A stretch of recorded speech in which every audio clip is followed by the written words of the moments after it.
നമസ്കാരം. സോഡിയാക് മീഡിയയിലേക്ക് എല്ലാ പ്രേക്ഷകർക്കും സ്വാഗതം. 2026 വർഷത്തെ അശ്വതി, ഭരണി, കാർത്തിക, കാൽ എന്നീ നക്ഷത്രക്കാരുടെ, അതായത് മേടക്കൂറുകാരുടെ പൊതുവായിട്ടുള്ള അനുകൂല പ്രതികൂല ഫലങ്ങൾ എന്തൊക്കെയാണ് ഒന്ന് പരിശോധിച്ച് നോക്കാം. പൊതുവെ മേടക്കൂറുകാരെ സംബന്ധിച്ച് വളരെ നല്ല അനുകൂലമായിരിക്കുന്ന ഗുണഫലങ്ങളൊക്കെ അനുഭവിക്കാനായിട്ട് യോഗമുണ്ട്. എന്നാലും ജൂൺ മാസം വരെ 3-ാം ഭാവത്തിലാണ് വ്യാഴം സഞ്ചരിക്കുന്നത്. അതിനുശേഷമാണ് 4-ാം ഭാവത്തിലേക്ക് വരുന്നത്.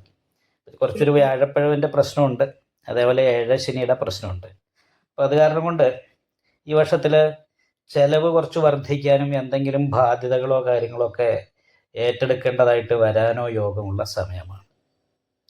അതുപോലെ തന്നെ ഞരമ്പ് സംബന്ധമായിട്ട് കാൽവേദന പോലെയുള്ള കാര്യങ്ങൾ, ഹൃദയ സംബന്ധമായിട്ട് രോഗമുള്ളവരൊക്കെ ശ്രദ്ധിക്കേണ്ട ഒരു സമയമാണ്. മക്കളെ പ്രതിയൊക്കെ മാനസികമായിട്ട് കുറച്ച് ടെൻഷൻ ഉണ്ടാകാൻ സാധ്യതയുണ്ട്.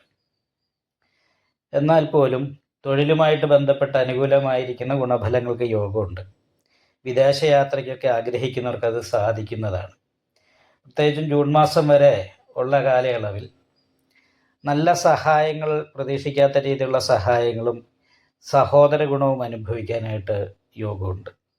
ആ വ്യാഴത്തിൻ്റെ മാറ്റം അങ്ങോട്ട് വന്നു കഴിഞ്ഞാൽ പോലും ജൂൺ മാസത്തിന് ശേഷവും അനുകൂലമായിരിക്കുന്ന ഗുണഫലങ്ങൾ തന്നെയാണ് കാണുന്നത്. കാരണം കുടുംബ സംബന്ധമായിട്ടുള്ള സുഖം അനുഭവിക്കാനായിട്ട് സാധിക്കും. ഇതൊക്കെയാണെങ്കിലും 3-ലും 4-ലും ഒക്കെ നിൽക്കുന്ന വ്യാഴം പൂർണ്ണ ഇഷ്ടസ്ഥാനത്തല്ലാത്തത് കാരണം കൊണ്ട് കുടുംബ സംബന്ധമായിട്ടുള്ള കുറച്ച് പ്രശ്നങ്ങൾ, ബാധ്യതകൾ ഇതുകൊണ്ടൊക്കെ ഈ വർഷത്തിൽ ചിലപ്പം കുറച്ച് മാനസികമായിട്ട് വിഷമം അനുഭവിക്കാൻ ഇടവരാൻ സാധ്യതയുണ്ട്. അതുകൊണ്ട് വിഷ്ണു ക്ഷേത്രത്തിൽ നെയ്വിളക്ക്, ഭാഗ്യസൂക്ത അർച്ചന മുതലായിട്ടുള്ള വഴിപാടുകളൊക്കെ തുടർച്ചയായിട്ട് ചെയ്തുകൊണ്ടിരിക്കാനായിട്ട് പ്രത്യേകമായിട്ട് ശ്രദ്ധിക്കേണ്ടതാണ്. മാർച്ച് മാസം ഒരു പകുതിക്ക് ശേഷം ഏപ്രിൽ മാസം വരെയുള്ള സമയത്ത് കുറച്ച് അനാവശ്യമായിട്ട് ചെലവ് വർദ്ധിക്കാനും മാനസികമായിട്ട് കുറച്ച് ടെൻഷൻ വർദ്ധിക്കാനും യോഗമുണ്ട്. അത് പ്രത്യേകമായിട്ട് ശ്രദ്ധിക്കണം. അതേപോലെ തന്നെ ലഗ്നാല് സർവാഭിഷ്ട സ്ഥാനത്ത് ബാധാസ്ഥാനത്ത് ലഗ്നാധിപതി ബുദ്ധികാരകനായിരിക്കുന്ന ബുധനോട് യോഗം ചെയ്താണ് നിൽക്കുന്നത്. അപ്പോൾ ആ സമയത്ത് ശത്രുദോഷം പോലെയുള്ള കാര്യങ്ങൾ കൊണ്ടൊക്കെ വരുമാനത്തിൽ കുറവുണ്ടാകാനുള്ള സാധ്യതയുണ്ട്. പൊതുവെ കഴിഞ്ഞ വർഷത്തേക്കാൾ കൂടുതൽ വരുമാന വർധനവിന് യോഗമുള്ളൊരു വർഷമാണ് 2026. എന്നാൽ പോലും മാർച്ച് ഏപ്രിൽ മാസങ്ങളിലൊന്ന് ശ്രദ്ധിക്കണം. ശത്രുദോഷ പരിഹാരം ആ സമയത്ത് ചെയ്യേണ്ടി വരും.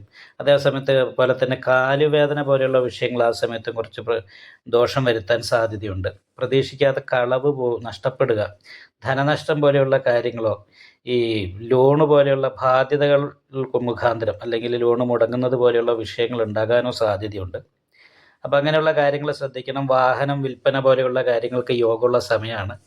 വിദേശയാത്ര പോലെയുള്ള കാര്യങ്ങൾക്കും യോഗമുള്ള സമയമാണ് ഈ മാസങ്ങളിൽ.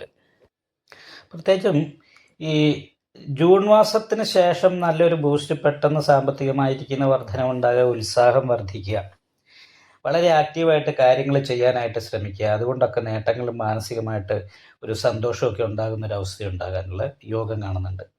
അപ്പോൾ ആ സമയത്ത് മുതൽ വരുമാനത്തിൽ വർധനവുണ്ടാകും. കാര്യങ്ങളൊക്കെ വളരെ സ്മൂത്തായിട്ട് മുന്നോട്ട് പോകും. നല്ല സഹായങ്ങൾ കിട്ടാനായിട്ട് യോഗമുള്ള സമയമാണ്. എന്തായാലും സാമ്പത്തിക ഞെരുക്കം പോലെയുള്ള പ്രശ്നങ്ങൾ ആ സമയത്തും അഭിമുഖീകരിക്കാനായിട്ട് സാധ്യതയുണ്ട്. മാത്രമല്ല ഈ തൊഴിൽ മേഖലയിൽ ചില തടസ്സങ്ങൾ അല്ലെങ്കിൽ ചില ജോലി ഉണ്ടെങ്കിലും ആ ജോലിയിൽ പരിപൂർണമായിട്ട് ശ്രദ്ധിക്കാൻ കഴിയാത്ത രീതിയിലുള്ള മറ്റ് കാര്യങ്ങളിലേക്ക് ശ്രദ്ധ തിരിയാനായിട്ട് യോഗമുള്ള ഒരു സമയമാണ്. മാത്രമല്ല ദാമ്പത്യ സംബന്ധമായിട്ട് ഭാര്യ ഭർത്താക്കന്മാർ തമ്മിൽ നല്ല രീതിയിൽ ബന്ധത്തിൽ മുന്നോട്ട് പോവുക, ദാമ്പത്യ ഗുണം അനുഭവിക്കാനായിട്ട് നല്ല യോഗമുള്ള സമയങ്ങളാണ് ഈ ജൂൺ, ജൂലൈ, ആഗസ്റ്റ് മാസങ്ങൾ. വളരെ അനുകൂലമായിരിക്കുന്ന ഗുണഫലങ്ങൾ ആ സമയത്ത് ഉണ്ടാകും. എന്നാൽ പോലും നാഗദോഷ പരിഹാരമായിട്ട് നാഗപൂജ ചെയ്യാനും മാനസികമായിട്ടുള്ള ടെൻഷനും ഉണ്ടാകാതിരിക്കാനായിട്ട് നവഗ്രഹ പൂജ ചെയ്യുന്ന ക്ഷേത്രത്തിൽ രാഹുപൂജ, കേതുപൂജ, അയ്യപ്പ ക്ഷേത്രത്തിൽ നീരാഞ്ജനം വഴിപാട് എന്നീ വഴിപാടുകൾ ചെയ്യാനായിട്ടും പ്രത്യേകം ഈ സമയങ്ങളിൽ ശ്രദ്ധിക്കുന്നത് നന്നായിരിക്കും. സെപ്റ്റംബർ മാസത്തിലും അനുകൂലമായിരിക്കുന്ന ഗുണങ്ങൾ തന്നെ അനുഭവിക്കാൻ യോഗം ഉണ്ടെങ്കിൽ പോലും അപക്ഷ്യമായ വസ്തുക്കളുള്ളിൽ ചെല്ലാനുള്ളൊരു യോഗ ആ സമയത്തുണ്ട്. നല്ല ഉദ്ദേശത്തോടുകൂടി സംസാരിച്ചാലും ചില സമയത്ത് കേൾക്കുന്നവർക്ക് അപ്രിയമായിട്ട് തോന്നാനായിട്ട് സാധ്യതയുണ്ട്. അതുപോലെ തന്നെ സെപ്റ്റംബർ മാസത്തിൽ സഹോദര സ്ഥാനത്തുള്ള വ്യക്തികളുടെ അപ്രീതി പോലെയുള്ള കാര്യങ്ങൾക്ക് യോഗമുണ്ട്. ചെറിയൊരു മാനസികമായ അകൽച്ച പോലെയുള്ള വിഷയങ്ങളൊക്കെ ആ സമയത്ത് ഉണ്ടാകാനായിട്ടുള്ള സാധ്യതയുണ്ട്. എന്നാൽ പോലും ഭൗതികമായിരിക്കുന്ന സുഖങ്ങളൊക്കെ അനുഭവിക്കാനായിട്ട് സാധിക്കും.